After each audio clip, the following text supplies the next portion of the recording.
Alright, so this is Real Player. I'm just trying to do like a basic introduction to Hellgates for new players and people who just kind of suck at the game. Um, I'm hoping that this can help people learn a little bit quicker what they're doing. I'm starting out just gonna introduce people to Hellgates and what they really consist of. This is a pretty old video, not really up to date. I haven't been around for a while, so I need to get on the e-ball there and get into some Hellgates. Unfortunately, right now they're not very active. I'm waiting for White for that to really pick up again, but this is a pretty decent one, at least the fight at the point where we meet people for PvP. I'll rewind it here. I feel like they're right there waiting for us. They are right there. So I'll pause there. At this point, we've cleared mobs up around where you should look at my cursor on the mini map here. Basically, this line up here and this line up there is two paths. One path here, one path there. Players spawn here and here respectively. It's two identical paths. You clear mobs all the way up. It's PvE. Teams ideally meet. They clear at the same time, meet in the middle, and PvP. You don't always get PvP if, well, the way it's set up currently, you're not 100% guaranteed PvP. It counts down 15 minutes from when the boss to get into the Hellgate spot killed. 15 minutes pass. After 15 minutes, a timer pops up. Once that timer pops up, people can no longer enter, and then you're good to just go to the end and clear it. Ideally, you get PvP though, and that's what this is. And we cleared up to the center and noticed that mobs had been cleared out from our end, so we knew people had to have been in here due to the fact that mobs had already been cleared that shouldn't have been.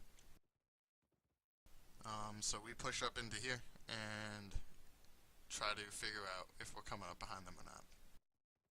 They are right there. I'm watching this. We're gonna try to get spotted and then kite them back. Actually, no, we don't want to fight them. We want to. No, I mean, okay, yeah.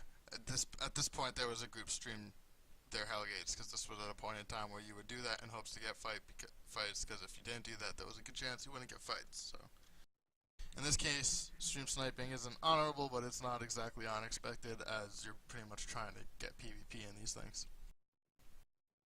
Fight them somewhere open because they have more stalkers than we do. I can purge all their stalkers if That's true. Try to. Yo, you like lagging? What the fuck? Yo, we got a lagger. Whoa. I'm trying to figure out, poke around, look where they're at. You go Obviously, for they it? call lag, so I back up to check. Because we haven't been spotted. Yeah, I'm good. I'm trying to play around I'll the bridge all at your this point, pornos right now. so immediately spot a great axe player. We're trying to play the bridge. We have a wildfire staff, which is the meatball, the big ball of lava, essentially fires out from the staff. It does a large amount of damage, especially with our arcane. Actually, let me just start out by saying our whole comp and what we're supposed to be doing with it, what the goal is. So, you have basically the whole comp is around your arcane player and making sure that he beams the right damage dealer at the right time for the right reason. So you have the arcane, he shields as well obviously, but it's really all about the beam and landing a heavy beam damage on a large number of people, dropping them as low as you can.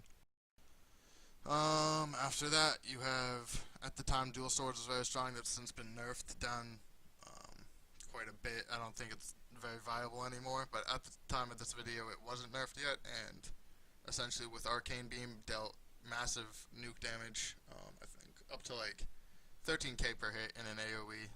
Stacks higher if you hit multiple people, so insane damage. So you go for the beam on dual swords, hope that that nails a big hit, and then push hard with that. You obviously have Clown as our healer. Nature Staff, the healer just stays in the back. Wildfire Staff, explained earlier, stays in the back, peels for the healer with Wall of Flames, tries to keep the healer safe as best as he can. They are the back line. And then over here we had two-handed mace. The idea of that is to push, to play mid, essentially. The dual swords in the arcane would be the two frontliners. If you want to picture that, you have two frontliners. They're always going to be as aggressive as possible, as deep as possible, as long as they can.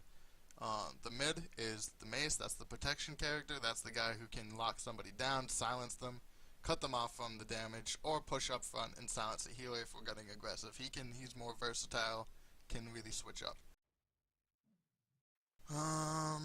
Yeah, I think that's the comp. So right here, our positioning is we back up here, trying to get them to come in to us so that we can hit a beamed meteor. That's what you'll see us go for here, I think. Alright, they're coming. Hey, They're they coming. got Yeah, Here's Start one, so me. beam me. Start beaming me. We're calling for beam on the meteor. As you can see, they're lined up here. So we're trying to on his screen. I think he can't see that they're quite lined up where he's positioned right now, but they're just coming in. He's got to figure out where to aim that. So we're gonna try to figure that out. Now, hit them now, hit them now, hit them now. We earlier discussed that when I called for hitting with the meteorite off screen to aim it at me. So I'll rewind this for just a couple seconds. Now, hit them now, hit them now. Call it right here, and you can see he's gonna fire it this way. Now, hit them now. That was the best one. For whatever reason, as you can see, it blatantly should have rolled over their arcane player right there. It doesn't, but as you're about to see, for whatever reason, it hits their healer, which ends up being a saving grace there, because if it didn't hit anybody, that's a big botch, and that can cost you your entire Hellgate. Simple things like that can wipe your entire group almost immediately, because groups can just push off that. However, you're about to see it hits their healer. Go on to playing. Oh, on to playing. Bam. I immediately see that the healer is low. Call it. Go deep on them. You just gotta, if their team wants to play aggressive and their healer is this low, you're going to want to just stay deep on their healer, force them back, and give your back line some room to breathe. He took a huge hit on the plane. Go on the way, on the whack, on the back. They're gonna hit me hard. I'm stuttering. Obviously, as a shot caller, you don't want to be stuttering, but still learning. They're coming back for me, boys. Give real player beam once you can. I'm setting myself up in a position where, with dual swords, you need to get 3 stacks. So I'm calling for beam a little bit early here, but I know he's nowhere near me. He needs to find me, so I'm calling it preemptively so I can start positioning for it, and we can start thinking about that play. Actually, don't beam the silence, meatball instead. Beam the meatball instead. Bullseye call silence here. Kind of just pops it. Kind of just locks down. It wasn't necessarily a bad one. Just kind of usually you want to give your team a little bit more time to react here. He lands it on. Their team has a double mace. Sorry, I should explain their team comp. I'll get better at these. Their team has a dual mace build. They're one in each hand. Silent makes you grow, and your auto attacks do a bunch of more damage. I believe he's running stalkers as well. That's obviously the electric field, essential on most melee. And I think he also has this smoke bomb, so that's the AoE silence and stealth. Other than that, they also are running dual swords, arcane, great axe, which is just spin to win, and healer, same as us, nature healer. Pretty standards in that respect. So yeah, as I was saying, he lands the silence on the 2 damage, keeps pressure off their back. All good. The lockdown here is questionable because we don't really, it's not called and we don't know about it, so we can't capitalize on it. As you can see, Corrin is still looking over here because he doesn't know about this. Said, silence the healer once you can. Fuck. On player, guys, on player. On. Right here, things kind of stutter out, and it just is kind of a brawl of auto attacks. Everyone's cooldowns are pretty down, so it's just bobbling back and forth here. Player, on player. I'm playing. Beam will play once you can. I'm ice blocking. Beam will play once you can. Again, a call for beam here. You see that they start stacking up. I've held my electric field for this exact moment where they're all on the bridge, and I have a moment where I can get a full beam due to the fact that I know I'm in position where I can't really be purged at this point. I can outplay it, and they're walking towards each other in a pathing that I can see is about to line up really well. Beam.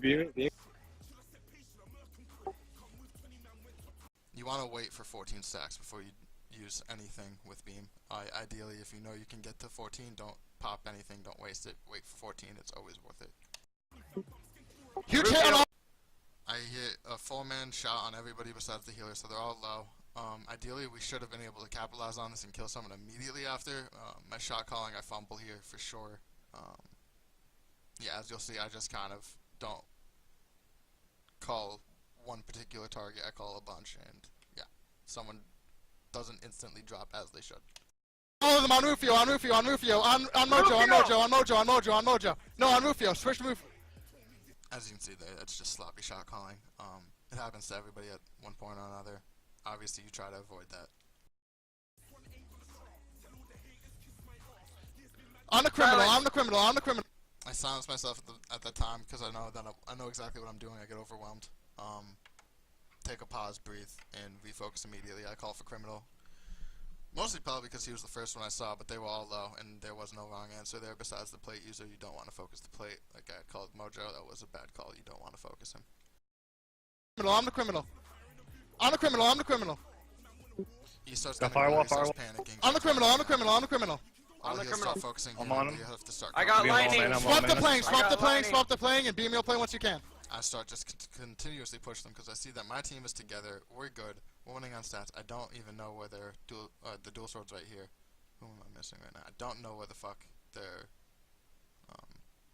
great axe is right now. He's not really putting on any pressure, so we get to free push. And we're going to push these kids as far as we can until we can start really beating into them as they're already a little bit low. They only have support of an arcane here and a dual sword player that's not putting on much pressure either. So they're just completely on the retreat, doing no damage as we heal, and continue to put more damage and more damage on. A second ago, too, I believe I called for beam.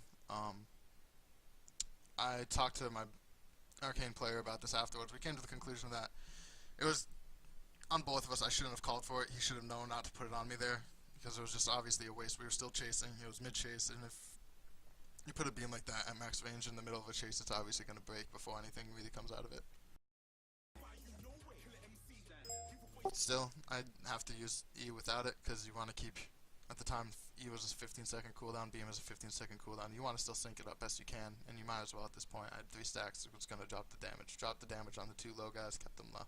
Keep chasing him. I'm playing once you can. I'm playing once you can. Silence, Silence him. silence. Silence. Good silence. I'm playing. That's money silence. He silences the 2 people that can stop us from really focusing the healer. At this moment, everyone's mind is not where it should be. They decide to hit the closest target to them instead of looking at the squishy cloth player right here. Yeah, he's also defense bonus because he's bigger. There's no real excuse. Everyone needs to turn on the healer here. I believe they do. I'm playing. I'm out of energy, I'm out of energy. There's the swap. Get out of the damage. Get out of the damage. I'm low on energy. Money hit. I'm playing. Plane's going down. Plane's going down. Plane's going down. Plane's going down. Beat me real. Playing can't heal 2 people at once and expect them both to live with the amount of damage that's on. It's just all out pressure at this point. Really falling apart. Plane's going down, plane's low, plane's Plane's low. down. Plane's down. Plane's down. Healer's dead. We're all topped off. That's the end of the fight. On got Rufio. On King. On Rufio. On Rufio. On Rufio. Down. They sprint out.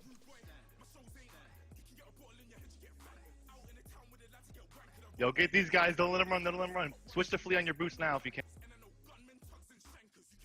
If you got a Fucking combat. wagon. Rufio can outrun us. Rufio can outrun us. I'm just gonna kill Nozor. No, switch to flee on your boost if you I can't. I'm in combat. Nozo here knew someone was going to die. He might as well just sit there. I'm not going to chase a great axe. They're too fast. It wasn't worth it. He can get out for all I cared. I believe Criminal did get away. He walked behind. He stealthed through minions and then logged off. We found him a second before we could, sprinted at him, and he disappeared in front of our eyes.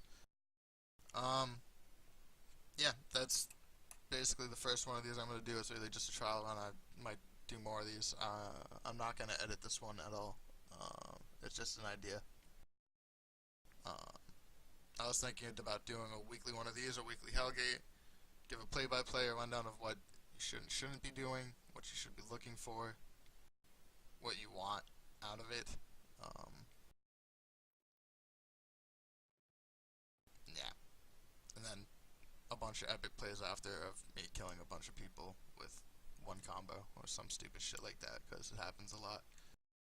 And a lot of people suck, and none of you know what you're doing, so get better, please. Thanks, EOS, once again. Great job.